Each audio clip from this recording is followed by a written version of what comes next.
From driving stars in cars to heaps of leads, Sean Casey Williams is in the hot seat.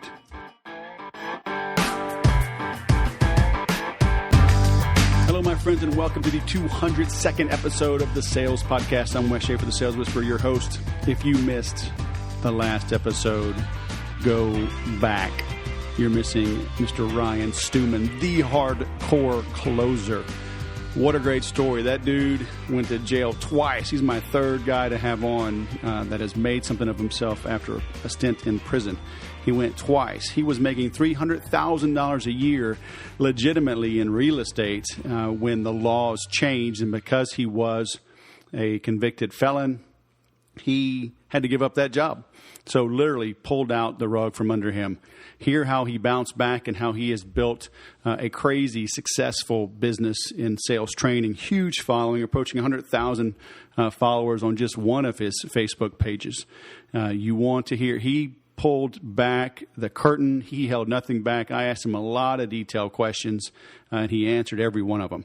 So be sure to check that out. Now, if you forgot to listen to last week's episode, then make sure to tune in the next episode. I've got Brad Zupp coming up.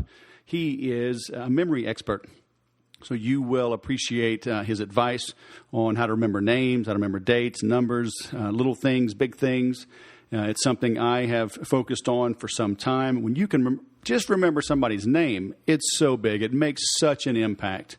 And a lot of it is all this negative talk you give yourself that just prevents you from even hearing the name in the first place. So make sure and set your calendars for the next session.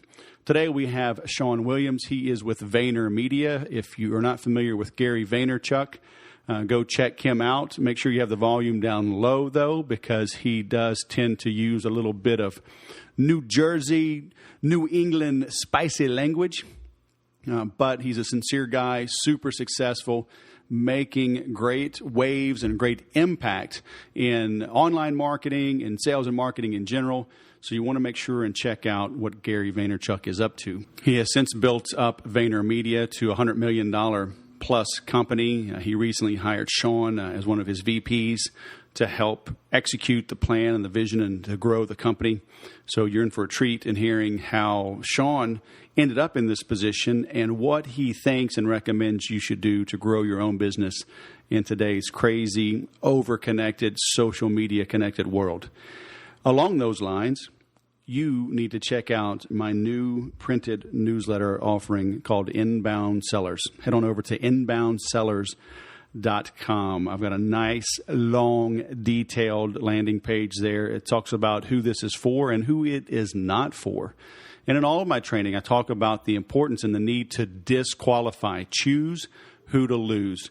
You are not everyone's cup of tea, and the surest way to go out of business is to try to please everyone.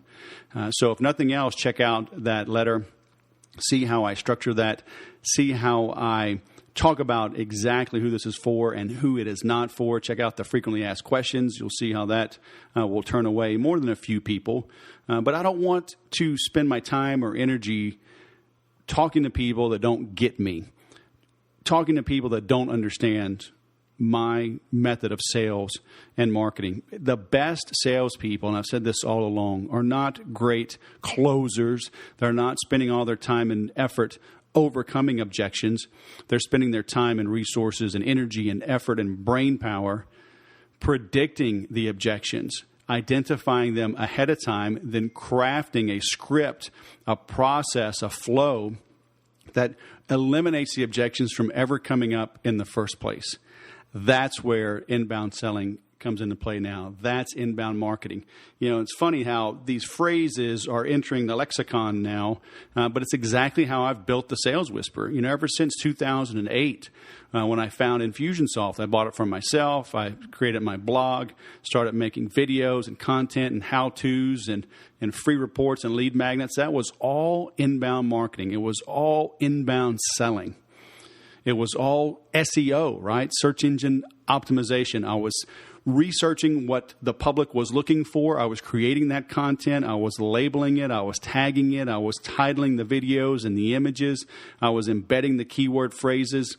appropriately throughout the content, and lo and behold, people found me. Then I used systems to stay in touch, to drip on them, to warm them up, to educate them, and the sale became a natural conclusion. Now, with, again, talking about social media marketing, talking about the noise that's out there, talking about how we're all so connected, you need to really be doing a better job of attracting people to you rather than trying to cram stuff down their throats.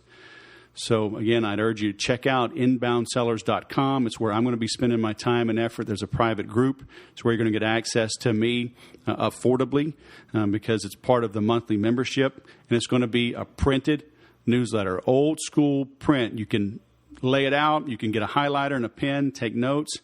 Disconnect. I'm doing this on purpose because we're too distracted.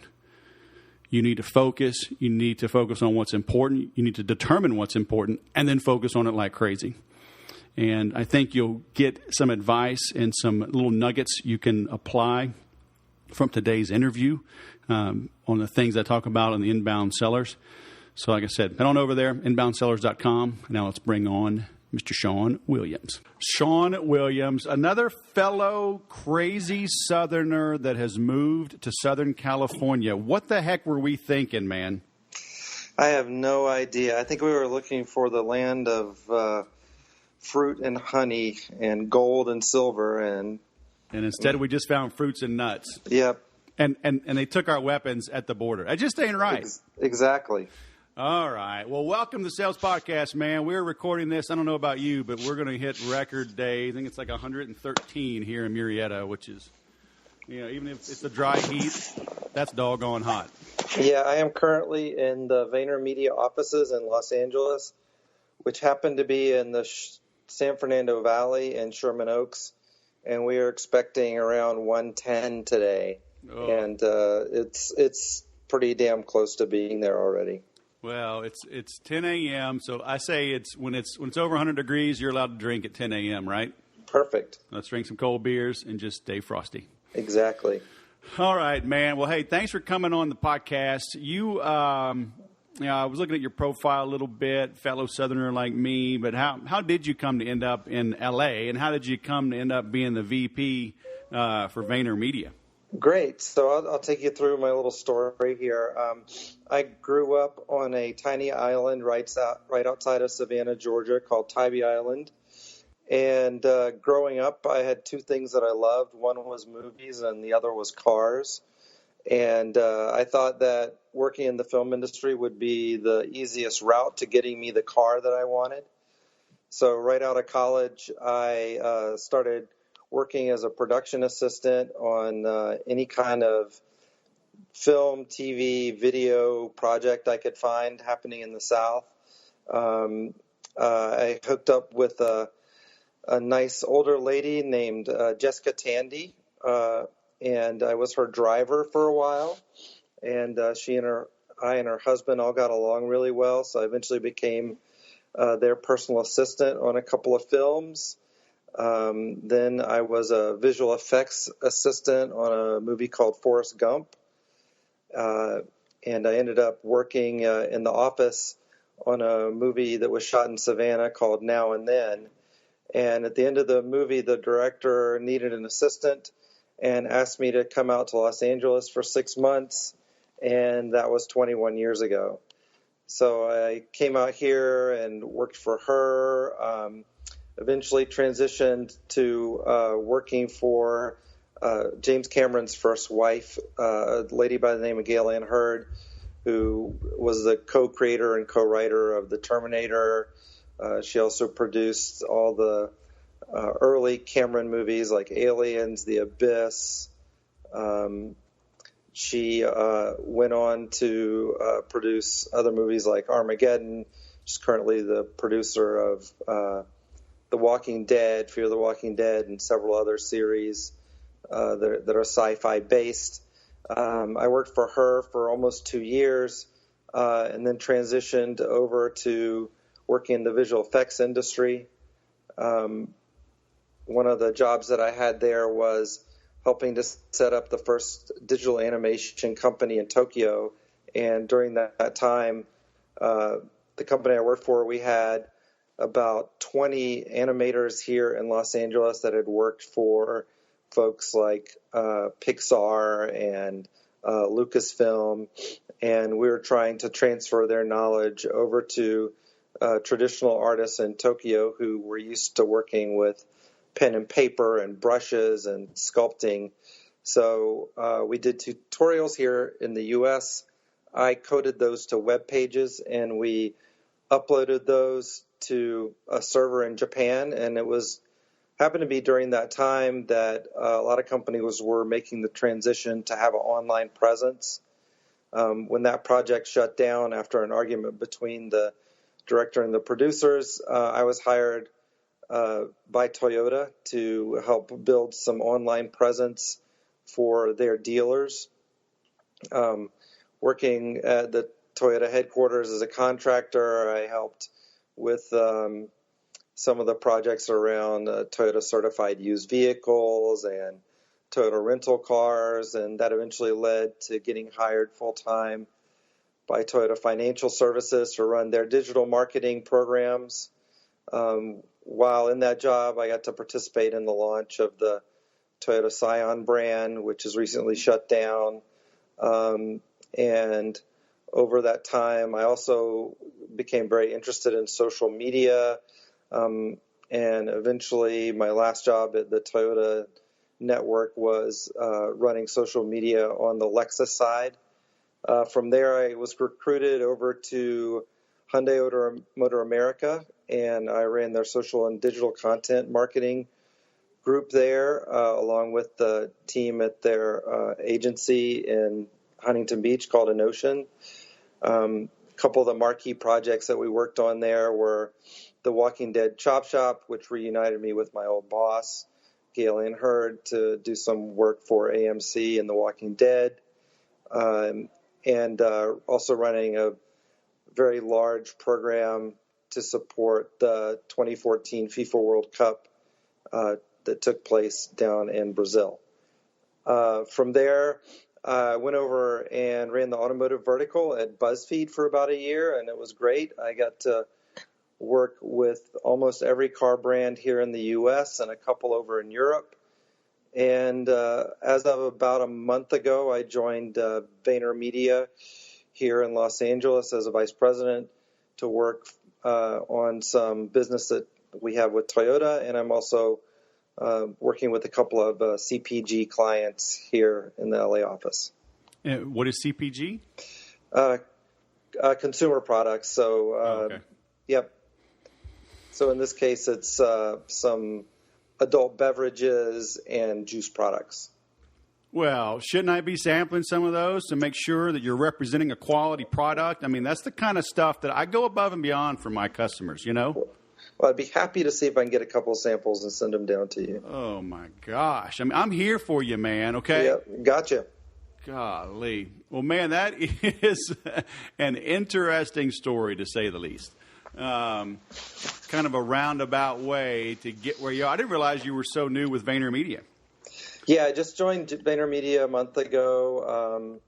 Really excited. You know, I've been a fan of Gary's for a few years now, and he and I have met very casually, you know, at events he's had over the couple of years. And so I was excited when we started talking and were able to work something out for me to come and work here at the LA office. Now, believe it or not, there's a lot of people that don't know who Gary Vaynerchuk is or what Vaynermedia is. Sure. On the Vaynermedia side, though, and we can kind of cut to the chase on the Gary side, it's just type in F-bomb marketing New York Jets, and you'll probably find Gary, right? Exactly, okay. Exactly. So Gary's pretty famous for he's been an online retailer starting in the late 1990s. His dad had still has a liquor store in Clark, New Jersey called Shoppers Discount Liquors. And Gary started working there when he was very young, started bringing in lots of wines, eventually started a online retail shop called WineLibrary.com and did reviews of the wines on YouTube under WineLibraryTV.com. Took them from a couple $1 million in sales to, I want to say, like $40-50 million in sales, and within 5 years, using the e-commerce space.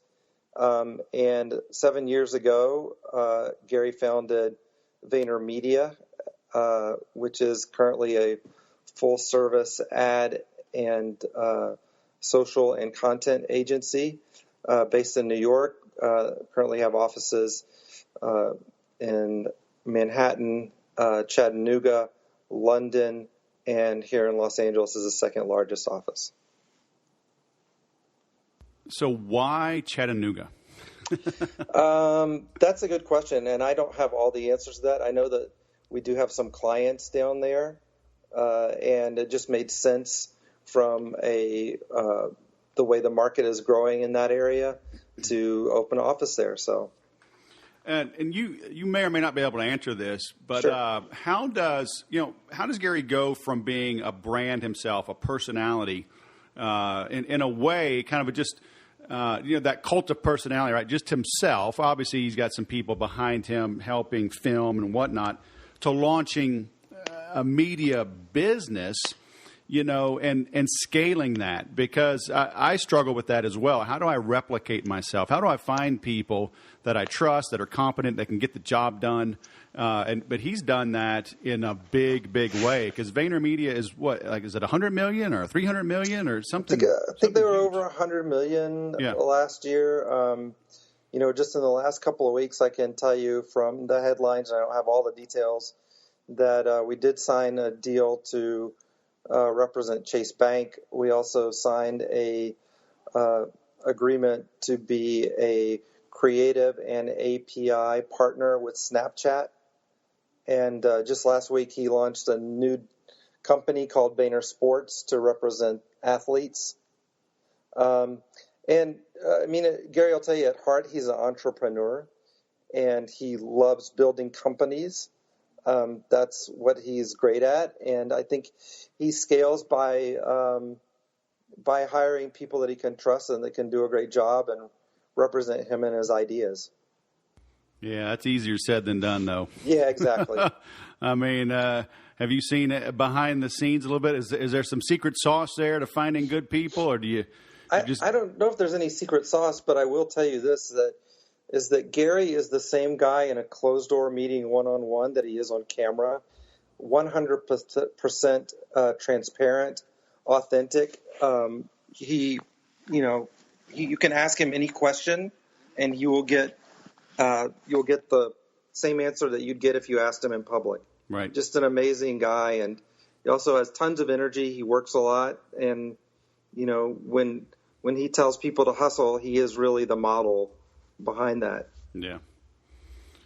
So what are the big guys doing in marketing and social media marketing that the little guys can emulate? Because I know a lot of times it's not apples to apples. Chase is a different beast than the local chiropractor, or the local car shop with maybe 2 locations.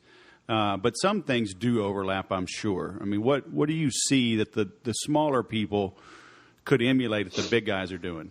Yeah, so when I first started in social media, I was doing marketing for some of those guys. I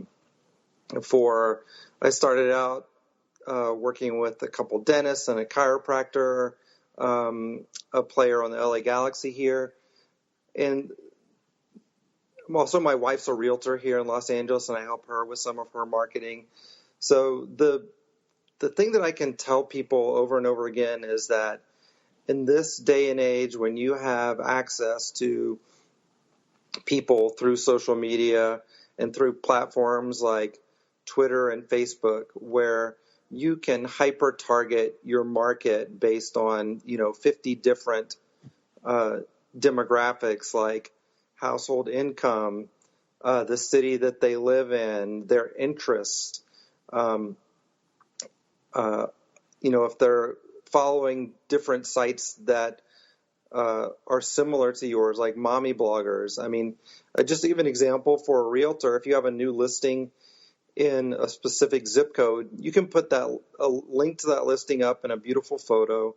and link it over to your realtor website. And you can target anybody in that zip code with that kind of income and get traffic over to that site. And this is the first time in the history of humankind that you've been able to do that.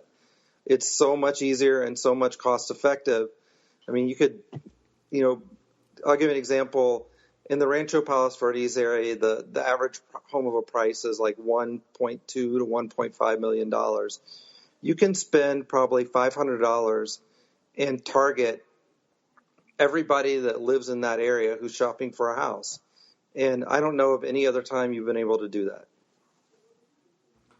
Well, I think something that's interesting, though, is you're not talking about do some nice blogs and some nice videos and people will see that organically.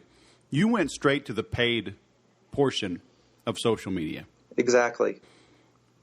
I mean, that's where we are now, right? I mean, it's really a pay-to-play platform. If you want to go back 5 years, you could probably post something organically on your site, and if you had enough followers, it would get shared and looked at right now. But there's so much noise out there in social media. I think this statistic's from a couple of years ago from Facebook, so it's probably more than this now. But 2 years ago, there was the possibility for you to see 1,500 to 2,000 posts in your feed per day. And that's including your friends, pages you like, things that you're interested in, and also paid media. So the likelihood of you seeing any single particular post is very low these days. And that's where Facebook is, continuously changing their algorithm to adjust for. First it was image posts, and it was video posts, and now it's live posts are prioritized in your feed. But I see the only way that you're getting your message out there is to put a little cash behind the message that you're trying to get out there, and also do multiple iterations of it. So if I'm putting money behind a post, I'm going to have 5 different ads with 5 different headlines, 5 different photos, and 5 different copies behind them, and I'm going to see which one performs the best, and then I'm going to go all in behind that one.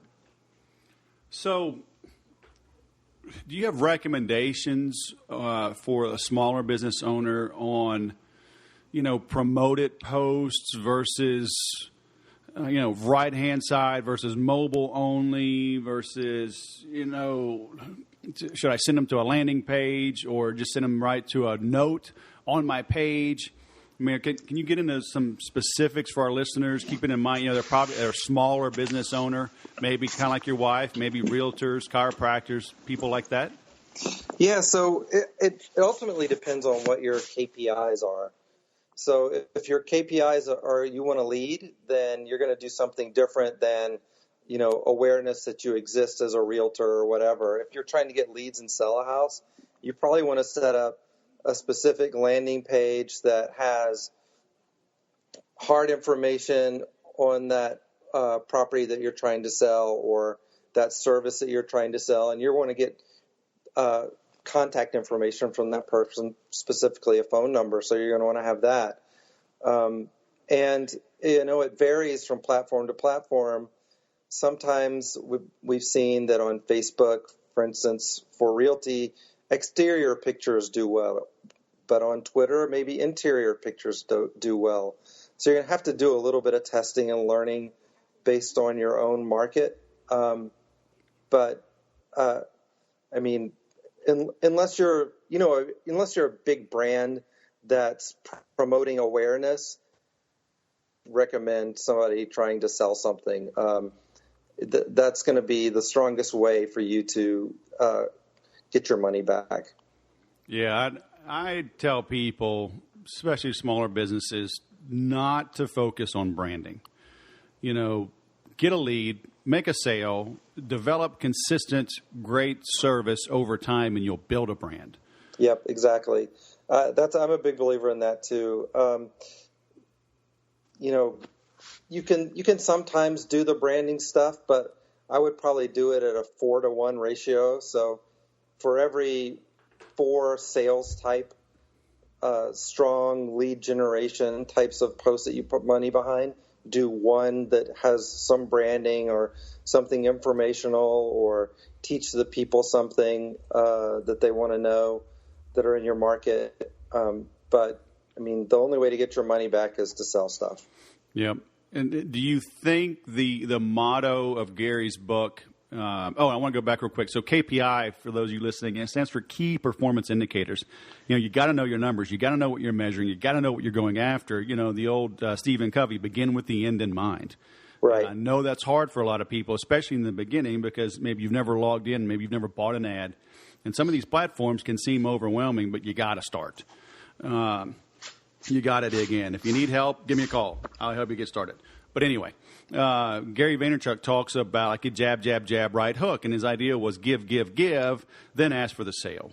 But that was a few years ago, and it was more along the lines of sharing in general on your blog and in social media, and then asking for something or promoting something for sale. But when you're paying for your ads, it's exactly the opposite, right? It's almost like right hook, then jab. Yeah, because you've got to know the effectiveness of the ad, and then over time you can develop consistency. So if you're going to spend, $3 per lead, that you're going to get $5 back. And that's really the only way I know to build consistent income. And one of the things that you want to do is be able to predict how much you're going to make from everything. Consistent income is so overrated. Oh, I know. So are mortgages, but we got to pay them every month. Oh, man. So, again, getting back into some of the specifics, I mean, are you seeing a trend or a better ROI on platforms like Twitter or LinkedIn or Facebook, or is everything just a test, or are some niches better suited for one platform versus the other? Well, the place that I generally start is Facebook, because the data set that you have available to you there is much richer than anywhere else. And once you lock in those KPIs and those numbers, then it's easier to go to the next platform and replicate it. But just because of everything that Facebook has on people, also some of the targeting that other companies have done that are in there, if you could go in to the Facebook Power Editor, and that's what I recommend everybody use, not the simple version.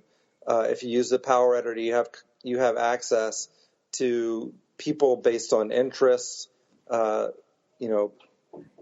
based on all the other Facebook pages that they follow. I mean, you can almost target somebody. Like if I wanted to target people who just followed Wes Schaefer, I could go and do that pretty easily on Facebook. Now, you're talking about the Power Editor, and that's only in Google Chrome, right?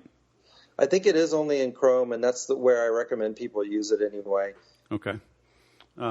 So Google's not the evil big brother, or maybe they are, and we just have to use them anyway? Well, yeah. I mean, I think you want to look critically at anything and use it for what it's good at, and don't use it for the things that it's not good at. I hear you. So can they drive significant business or enough to get good information for $5 or $10 or $20 a day? I mean, is it worth it to start that small? I think that's the best way to start. That's what we would call a drip campaign. And there you'll start learning what you're spending to send people to your site. I also recommend that you put a Facebook pixel on every page of your site. There's a lot of different tools out there to be able to do that pretty easily, especially if you're running WordPress on your site. You can just plug it in one place.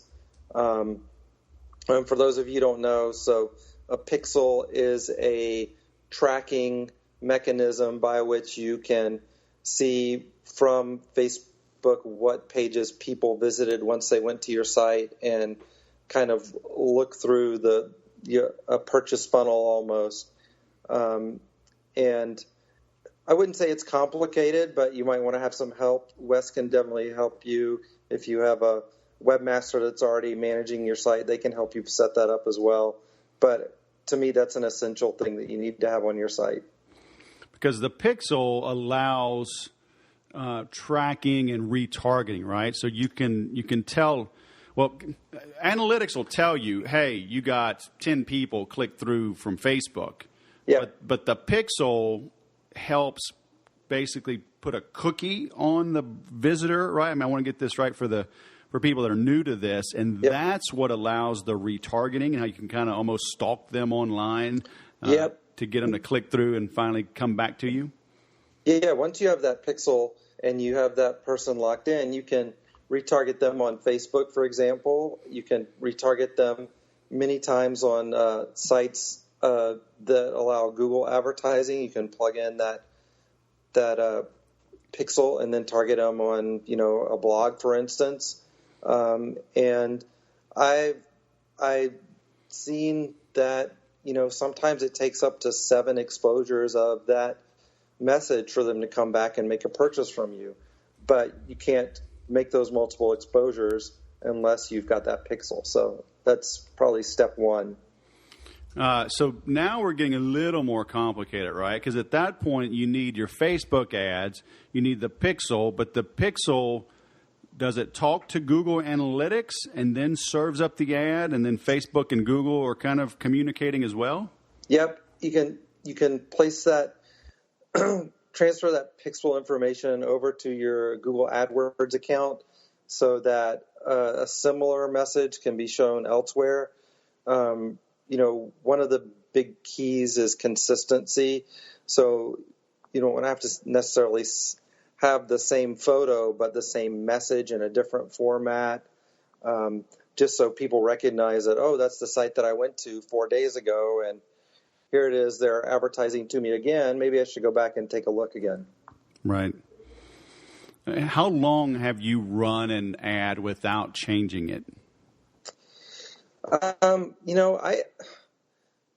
In the past, you could run them, 6-8 months without changing them. These days, because of how dynamic the sales market is and how online messaging changes day to day based on, a million different factors, I recommend every 30 days to go your sales funnel and your messaging and make sure that it still makes sense given where your market is on that particular day. Now, will you bring some back? Will you run it for 30 days and maybe turn it off for 90 days and bring it back? Yeah, you might. I mean, depend on what your cycle is. For instance, real estate typically is not as busy in summer. People are off having family vacations, doing other things. So it might be a time to shut it off for a month or 6 weeks and then turn it back on. Also, depending on your sales cycle, what your inventory looks like, there's lots of different reasons that you can come up with to either change your messaging or turn it off temporarily. But keep in mind that the pixel only lasts for, I think now they just changed it so it's 6 months. So if you don't use it by then, it's going to go away. So you want to make sure that you use it while it's still hot. So what do you mean it only lasts 6 months and only if you use it? I mean, if people are hitting your site, it stays current, right? Or do you have to go replace it? Yeah, so if the pixel, I mean, you don't have to replace the pixel, but the information on the user side will only stay live for 6 months unless you serve them up another message and they respond to that message. Okay, so the data, are you saying basically the cookied information on the visitor lasts 6 months? Yes. Yeah, okay. Sorry. That's a great way to say it. Okay. Yeah, I just want to make sure people, because I can imagine people freaking out. I got to go change all this. I just learned about H tags and body tags and.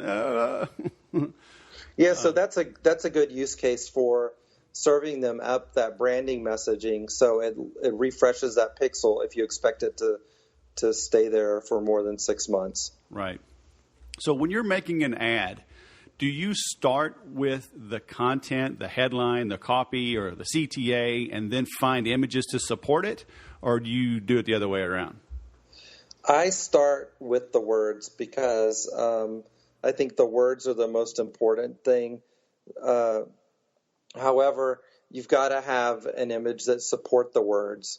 So if you work backwards and start with what you want them to do and work backwards from there, I write the copy, usually the headline, then find the image and make sure you can align the image, headline, and then the copy to all work together.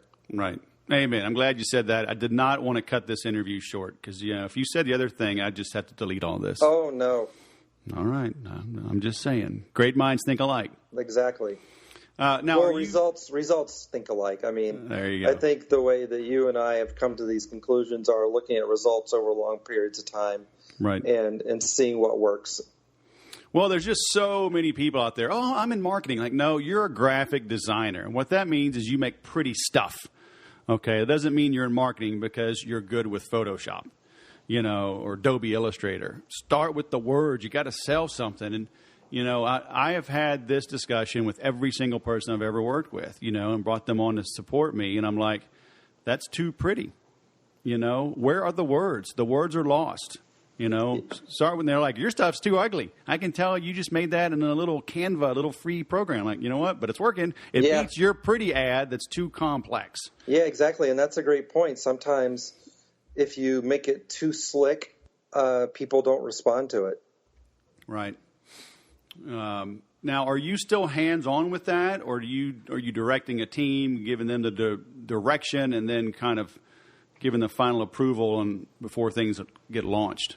So here in my job here at Vayner, I really oversee things. So I don't go in and do the hard, the writing of the copy and the placing of the ads. We have very large teams to help us with that. But in my personal life, like if I'm marketing for my wife, I will go in and do a lot of the work myself.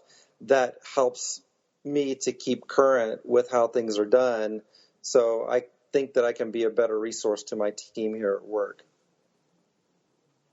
Now, would you recommend most people follow that path, at least keep their hands a little bit dirty? Or is it sometimes better to just stay above the fray and so you don't get lost in the weeds and can steer the team towards the bigger picture? Yeah, I think when you're first starting out, it's necessary to go in there, kind of see the mechanics of it, because otherwise you aren't going to be able to, direct a team to do what works, and B, being in the weeds every day, you're looking at the stats that you get from Facebook, and that gives you a better overall view than anything else. So then when you later decide, I've got enough sales now, and this is almost on autopilot, then you can bring somebody else in, or maybe even somebody who's better at targeting than you are to help optimize the process. But I think starting out, you've got to be down, as we say at Vayner here, in the dirts before you get back up in the clouds. Yeah. Where do you say, what's the role of sales today? Because I know a lot of people are trying to say selling is dead, cold calling is dead, it's all online, it's all social media, just do video, just do Snapchat, and, sales will come in. Is sales dead? Is sales stronger than ever? What's the role of a salesperson today? Our mantra here at Vayner, and you can beep out this last word, but our mantra is we sell shit. Right. And ultimately, sales is life. Sales is cash. That's how you pay people. That's how you pay your mortgage. You have to have sales. So anybody who says sales is dead is, to me, very foolish and not looking at the big picture.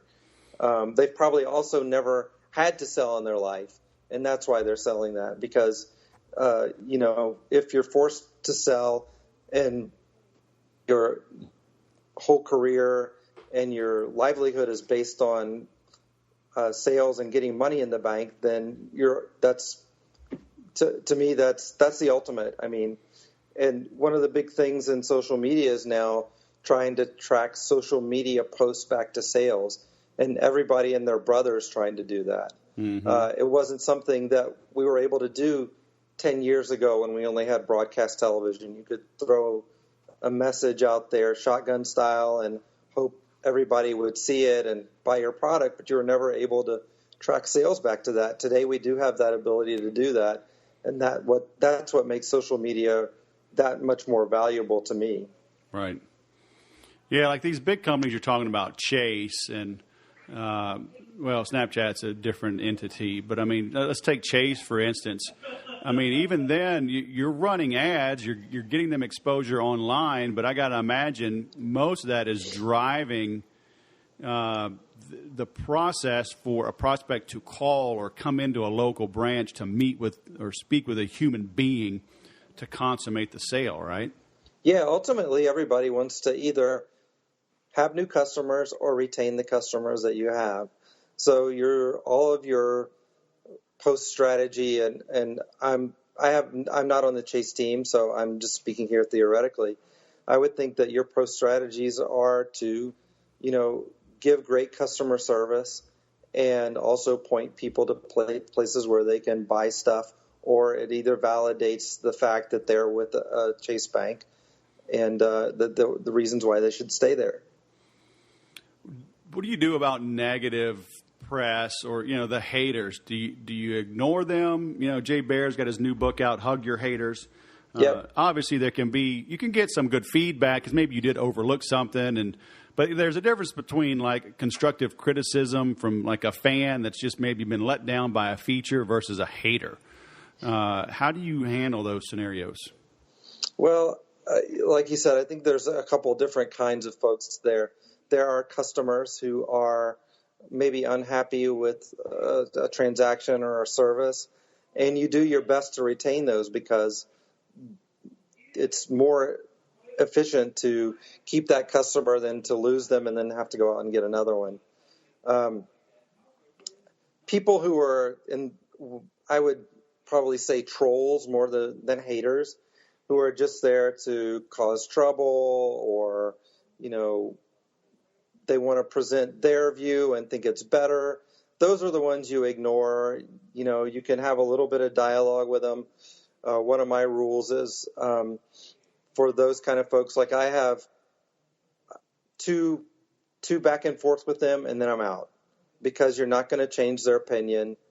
And it doesn't really do you any good to sit there and have a debate. There's much better uses of your time.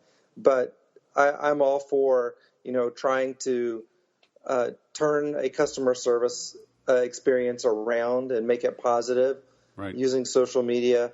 But I think trolls are a lost cause. Yeah. Well, there's a guy I saw recently. He's got a deli. I think it's in New York. And it's just a simple, old, 30 years old at least. And, they haven't changed the decor in 30 years. And it's a, pick up and go kind of place. Yep. Super affordable, in New York. And when people were like, oh, this was bad, blah, blah, he's like, dude, you're ordering a $7 sandwich in downtown New York City, and it's not bad. You're just an idiot. And so, like, the way he's just directly approached people has actually garnered him some fans. I need to go look him up and see what it was. But, how do you engage, though? Because, like you say, two interactions. Like, Yelp is notorious. I have one-star Yelp review ever, and it's from one guy that actually cut a deal because we were having a little sales contest, and I went against my own intuition and cut the guy a deal at the end of the year. And over-delivered, he got more hours over an extended period of time at less cost. But, is a handful of bad reviews just means you're alive and you just roll with it, or what do you do? I think it's tough to have 100% 5-star reviews. Because of those types of people. And that person, as you probably well know today, was not your customer. That was not the person that you needed to be serving. And I think if you go in with the attitude that I'm not here for everybody, I'm here for my people, and you give your people the best service ever, you're always going to have those outliers that, either heard about you or saw something, and in your case wanted a good deal and you gave it to them, but it wasn't good enough for that person. And I think today everyone's mature enough to take any kind of online review with a grain of salt. Right. So I know when I'm looking at Yelp, I'm the same way. If 75% of the reviews are good, then I'm like, okay, that's good enough for me. Right. I'm not going to turn away business or turn my dollars away because you got one kind of questionable person there who's given a bad review. Right. Yeah, and that's what I tell people as well. And this kind of goes back to your two interactions. Address it, say, I'm sorry, can we make it right? Here's a, buy one, get one. If you'll come back, give us another chance. If they continue to be just total jerks, then it's just, okay, next. Yeah, and I think in a lot of cases, the best thing to do is try and take those conversations offline. Yeah. In many cases, if it's a customer, you'll have a different way to contact them, either by phone or by email. And you can say, hey, I'm sorry about that. I'm sending you an email so we can work this thing out. Yeah. That's the best way to do it. Doesn't always work out that way, but if you can handle it that way, you're probably going to be much better off. Yeah. So a final parting words of wisdom I like to have on the podcast, is imagine our listeners are traveling, they're driving, they're jogging. They can't really do anything right this second, but, we want them to do something that improves their lives, their business, based on this interview. I mean, what would you say, kind of some parting words of wisdom that'll stick with them so when they get back to their desk, what should they do to grow their business in the next 30 days, just based on your years of experience? Yeah, if they're talking about marketing and doing some online marketing for the first time, like we've talked, I'd say take a deep dive into the Facebook Power Editor and learn it. Wes, I'm sure you have some information on that as well on your site. So I would point them over there. But if not, when you get back to your desk and you fire up Facebook, look on the left-hand side and click that thing that says ads. And that's the best way to get started. And use the Power Editor. And do it from your personal, because I'm on my personal, over on the left. Now, I have it under favorites, but it says Ads Manager. Yep. Okay.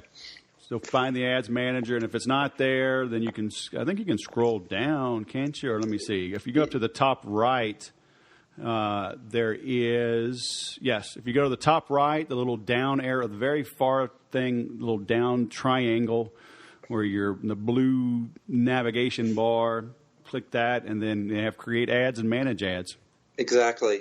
But do it within Chrome, right? So Power Editor is available? Yeah, Power Editor is within Chrome, and like I said, that gives you access not only to be able to place that pixel on your site, but also to the lots of rich data that are available not in the simple editor. Yeah. Very nice. And that'll allow you to really dive in and find left-handed, blue-eyed albinos that drive Lamborghinis, right? You can just serve them up an ad. All two of those. You can get a great ad to them. All right. So people can find you. We'll link to your Twitter account, but it's just Sean Williams, all one word, right? Twitter.com/Sean Williams. That's it. And then VaynerMedia, and they can track you down as well. If they have millions to spend on some crazy, great ads, you're the guy, right? Exactly. We're a full-service ad agency, so everything from whatever you want to do on social to offline, broadcast, radio, TV, whatever. All right. Now, as soon as you send me those adult beverages to sample, I will go ahead and publish this episode, okay? Great. I'll get them in the mail today. All right. Sean Williams, sweating with me here in Southern California. Thanks for coming on the Sales Podcast. Thanks, Wes. All right, man. Have a great day. You too. So what are your KPIs, your key performance indicators? Are you running tests? Are you using Google's Chrome Power Editor? Are you really drilling down and understanding who your target audience is and giving things that they want? You know, it was a little bit depressing to hear him talk about, you know, ad fatigue. So whereas ads used to run for months and months at a time, now they're swapping them out every month. So it's bad news for you because it means more work. It's good news for you because your competition is lazy and they probably won't go through that effort. So zig when everyone else is zagging, right? Embrace selling. Like you said, sales is life. Sales is cash. Keep your finger on the pulse. Ignore the trolls. Tend to the unhappy customers. Bring them around. You know, bad things are going to happen sometimes. People are going to complain. You're going to mess up. That's fine. Use the unhappy customers' feedback to improve and to grow. But otherwise, you need to make sure that you're getting the word out. Recognize that social media is not just somewhere you can post some happy stuff and the word will get out. It's now an advertising platform. If you're going to be on social media and you want to win there, you better start running some ads. That's just how it is. If you want to learn how to write better ads and just do sales and marketing mo better, head on over to inboundsellers.com. It's my new monthly subscription. It's a printed physical newsletter. It's a private group. It's where you can get access to me more readily than anywhere else and certainly more affordably. So head on over. Zig when everyone else is zagging. Everyone wants these printed or these online newsletters, you know, email newsletters that they just file away and eventually delete. Spend some money, let this sit on your desk, and let it scream out to you. Read me, highlight me, underline me, then implement. And if you have questions, ask Wes. That's why I created inboundsellers.com. Thanks for listening, folks. Please share the love. Share this on social media. Give me a 5-star review on iTunes. And remember to sell different.